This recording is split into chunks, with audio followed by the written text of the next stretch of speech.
Assalamu alaikum warahmatullahi wabarakatuh. Shama akkam jirtan kabajamtootaa fi jaalatamtoota kiyya qaqqaalii guutuu addunyaa keessatti argamtan marti keessan waan haa dhufuu baga irra deebiidhaan gara YouTube chaanala keenyaa dhuftan isiniin jennaa akkasumas qophii har'aantana barnoota haalaan isin barbaachisu tokko qabadhee isiniif dhufeetiin jira. Barnoonni keenya kunoo maali kan jedhu akkaataa footoo itti edit godhuu dandeessan suuraa bakka maletti bakka fofokkotatti gaafa kaatan akkaataatti footoo bakka bareedduu geeffachuu dandeessan isin agarsiisa. YouTube keenya kana like, share, subscribe godhuu hin dagatinaa isiniin jenna. YouTube keenya YouTube barumsaati. YouTube keenya kunilleen haaraa akka nama bira gahuu danda'u godhuu hin dagatinaa isiniin jenna. Amma immoo asumaan gara barnoota keenyaa hoggaachi isin dabarsinu barnoonni isiniif qabadhee dhufe akkaataa footoo itti edit godhuu dandeenyu isin garsiisa. PicsArt kana yeroo baay'ee isin barsiisaa ture. PicsArt kanarra seenuudhaan footoo edit godhachuu qabdan warri isa kana hin qabne PicsArt kana itti katabachuu qabdaniin isiniin jaa. Google keessa seentanii PicsArt kana itti katabachuu qabdaniin isiniin jaa obboleeyyan kiyya. PicsArt jettanii yoggaa akkatti itti katabattan isa kanarratti gachuqaastanii isa kana gabbuufachuu qabdan. Anamma isa kana gabbuufadhee qaba waan ta'eef isa kana open godhee irra seenee isin haa agarsiisu nafaana turaa isiniin jenna. Erga open goonee seenneen boodatti bifa kana qabatee nuuf dhufaa mallattoo ida'uu tana tuquudhaan gara fuulduraatitti deemna.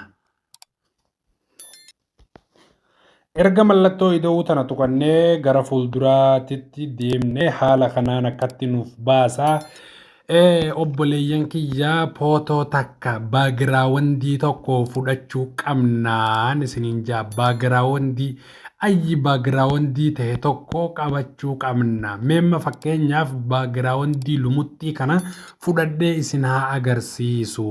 Baagiraawandii lumuxxii kana fudhadhee isin agarsiisa. Amma immoo jala kanarra kana as harkiftu. Jala kanarra hoggaa akka as harkiftan add footoo kan jedhu kanarra tuquu qabdaniin isiniin jedha. Erga add footoo sanirra tuqannee gara kanatti nu fideen booda footoo fudhachuu qabnu takka fudhachuu qabna. Footoo tana erga fudhanneen booda bakka adii tana tuqachuu qabna. Add bakka jettu tana takka haa ta'uu lamaas haa ta'uu fudhannee lama fudhannee add kan jedhu kanarra tuqaasuu qabnaan isiniin jedha. Kan tokkoffaa fuune kanarratti yommuu as deebinu kunoo isa kana duuba keenya wal fakkeessuudhaaf remove bj kan jedhu kanarra tuqaasuu qabna. Remove bj eega tuqaasne haala kanaan nuuf dhufe remove background kan jedhu kanarra tuqaasne background isaa irraa remove godhuu qabnaan isiniin jedha.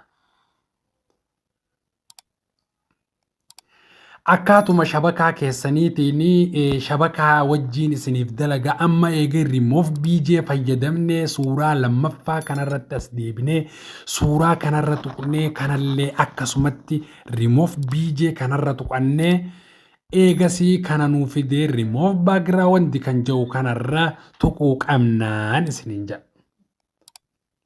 Erga kanatti remove background kana tuqannee hanga irraa remove inni nuuf godhee nuuf xumuruu obsaan eeggachuu qabna.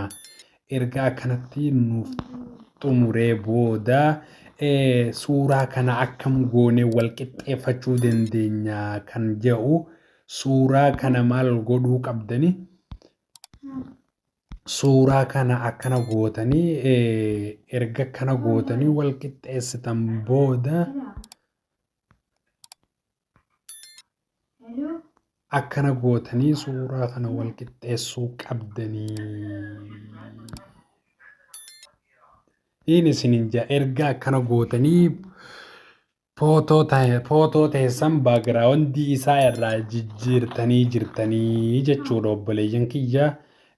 Maaliif namoonni baay'een baagiraawandii kana irraa balleessuu dadhabee namoonni yeroonii fi baagiraawandii irraa balleessina jedhanii gurra ifirraa kutan fa'aa baay'ee agarra. Kuni bifa bilisa taheen irraa isinii fi isaatiin tolcha waan ta'eef kanaaf isa kana fayyadamuudhaan ootoo teessan idiit godhuu qabdaniin isiniin jaa waan na dhaggeeffattaniif galatoomaa hanga qophii biraatii walitti dachaanutti turtii gaarii